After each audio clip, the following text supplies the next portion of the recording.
Taste of veggie. இன்னைக்கு பண்ண போகிறது குவிக் அண்ட் ஈஸி ரெசிபி. என்ன மாலா பண்ண போகிறோம்?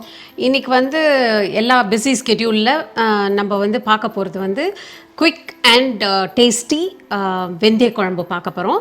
அது வந்து பீட்ரூட் போட்டு வெந்தய குழம்பு, 1 pot 1 shot. ஓகே, ஓப்பஸ் ஸ்டைலில் இன்ஸ்டன்ட் பாட்டில் பண்ண பொருளில் பார்த்துடலாமா? இது வந்து பருப்பு அதே மாதிரி 1 டேபிள் ஸ்பூன், வெந்தயம் 1/4 டேபிள் ஸ்பூன், கடுகு 1/2 டேபிள் ஸ்பூன், பெருங்காயம் 1/4 டேபிள் ஸ்பூன், மிளகா வந்து அதே மாதிரி 4 மிளகா தான் வச்சுருக்கேன். இதில் பச்சை மிளகா கிடையாது. ஸோ இது வந்து கடலைப்பருப்பு 1/2 டேபிள் ஸ்பூன் பைத்தம்பருப்பு அண்ட் மிளகா பொடி, அது குழம்பு பொடி நான் போன தடவையே டிஸ்கிரிப்ஷனில் கொடுத்துருக்கோம். நல்லெண்ணெயும் ஆலிவ் ஆயில், என்ன ஆயில் யூஸ் பண்ணுறீங்களோ அதை போட்டுக்கலாம் நல்லெண்ணெயோட. அது வந்து 1 டேபிள் ஸ்பூன். இது வந்து புளி வந்து லெமன் சைஸ், பெரிய மீடியம் லெமன் சைஸ் வந்து நான் போட்டிருக்கேன் இப்போ 4 பேருக்குன்ட்டு. ஸோ அதுக்குள்ள காய் வந்து ஒரே 1 பீட்ரூட்டு நான் வந்து தோல் சீவி இந்த மாதிரி கட் பண்ணி வச்சுருக்கேன், இந்த மாதிரி ஸ்லைசஸ். அது இல்லைன்றவா வந்து அவங்ககிட்ட பீட்ரூட் வந்து வெந்தது வச்சுருக்கேன். இப்போல்லாம் ட்ரேடர் ஜோஸில் நம்ம எந்த ட்ரேடர் ஜோஸ்லையும் யூஎஸில் கிடைக்கிறது. ஸோ அந்த ட்ரேடர் ஜோஸில் பாயில் பண்ணி ப்ரீ குக்டு இது விற்கிறாங்க. அது தோல் சீவி தான் விற்பான். ஸோ அதை வந்து கட் பண்ணியும் பண்ணலாம். இது ஃப்ரெஷ்ஷாக பண்ணுறதுனால ஃப்ரெஷ்ஷாக கட் பண்ணி வச்சுருக்கேன். அது இன்னும் ஈஸி இல்லையா மாலா? ஆமாம், அது இன்னும் ஈஸி. பட் சம்டைம்ஸ் அது குழையிறதுக்கு வாய்ப்புகள் இருக்குது. இருந்ததுன்னா ஃப்ரெஷ்ஷாக தான் நான் சூஸ் பண்ணுவேன். So and salt to taste. இப்போ நீங்க சொன்னீங்களோ வேக வச்ச பீட்ரூட்டை குழஞ்சிடும்னு, அதை கடைசியில் ஆட் பண்ணிக்கலாமா? இல்லையே, நம்ம பண்றதே 1 shot 1 pot 1 shot இல்லையா? ஸோ ஒரே இடத்துல பண்றதுனால சம்டைம்ஸ் உனக்கு பரவாயில்ல அப்படின்னா, அதுதான் இருக்குன்னா, வேற சாய்ஸ் இல்லைன்னா yes you can do with that. It's not a big deal. எப்படி பண்ணாலும் டேஸ்ட் ஒரே மாதிரி தான் வரப்போகுது.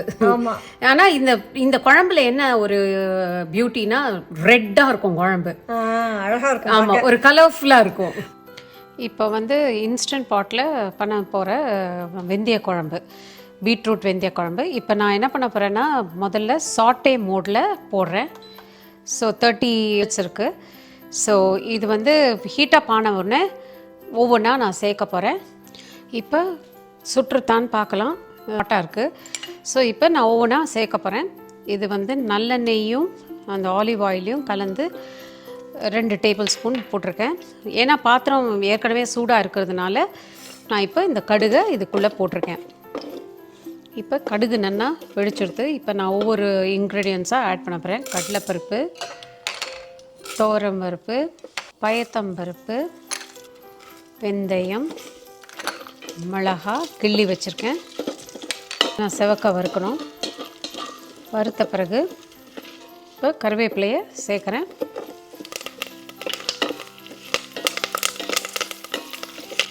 கருவேப்பிலை வதங்கிறதுக்குள்ளே அது நல்லா செவந்துடும். பீட்ரூட் கட் பண்ணி வச்சுருக்கோம் ஸ்லைசஸ் இல்லையா, அதை இப்போ ஆட் பண்ண போகிறேன்.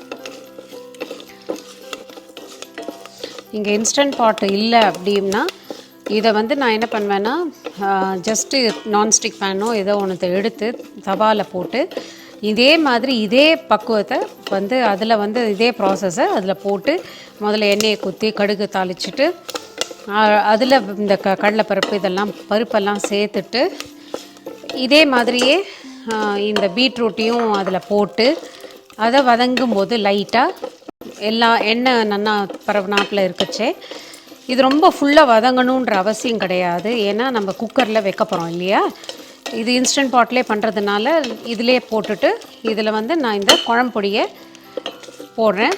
இது வந்து 3 டேபிள் ஸ்பூன் குழம்பொடி போட்டிருக்கேன். அப்புறம் பெருங்காயம் போட்டுட்டு 1/4 டேபிள் ஸ்பூன் பெருங்காயம். இது நன்னா இது ஓரளவுக்கு இந்த குழம்பொடியோட வாசனை வரும். நன்னா வரும்போது இதில் நம்ம இந்த இது புளி தண்ணியை கரைச்சி வச்சுட்டுருக்கேன் நான், புளி இல்லாமல். ஸோ இதை ஒன்றா சேர்க்குறேன். இதில் வேணும்னா கொஞ்சம் தண்ணி ஆட் பண்ணிக்கலாம். இப்போ நான் உப்பை வந்து சேர்க்க போகிறேன்.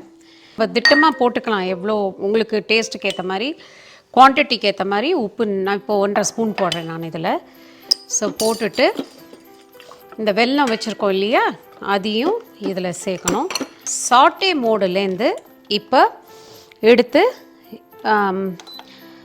ப்ரெஷர் குக் மோடில் வைக்க போகிறேன். ப்ரெஷர் குக் மோடில் 12 மினிட்ஸ் வைக்க போகிறேன். So pressure cook mode 12 minutes வச்சு மூடிட போகிறேன். ஸோ இதை செக் பண்ணிக்கோங்க, இந்த குக்கரோட இது வந்து கரெக்டாக இருக்கா அந்த வெயிட்டுன்ட்டு. ஸோ தட் குக் ஆகும்போது அந்த ஸ்டீம் வெளில போகாமல் பார்த்துக்கணும். இதையே நம்ம வந்து ப்ரெஷர் குக்கரில் இந்த இன்ஸ்டன்ட் பாட் இல்லாதவா ப்ரெஷர் குக்கரில் இதே மாதிரி ஒரு தட்டை வச்சுட்டு ஒரு இது பாத்திரத்தில் இல்லை இந்த மாதிரி பாத்திரத்தில் இது எல்லாத்தையும் வடிகட்டி எல்லாம் பண்ணி இது இந்த மாதிரி ஒரு பாத்திரத்தில் போட்டுட்டு இதை வந்து ப்ரெஷர் குக்கரில் வச்சுட்டும் பண்ணலாம். ஸோ இப்போ இது ஆன உடனே உங்களுக்கு நான் எல்லாத்தையும் திரும்பி காமிக்கிறேன் இந்த எப்படி ஆயிருக்குன்றத. இப்போ பாருங்கள், இன்ஸ்டன்ட் பாட்டில் எவ்வளோ ஃபாஸ்ட்டாக குக் ஆகிருக்கு, நன்னா இருக்குது. இந்த கன்சிஸ்டன்சி பாருங்கள், நன்னா திக்காக இருக்குது. இதுக்கப்புறம் நான் அடுப்பில் வைக்கவே இல்லை. ரொம்ப டேஸ்டியாக இருக்கும். கலர் நான் சொன்ன மாதிரி பாருங்கள், ரெட் கலரில் வந்துருக்கு.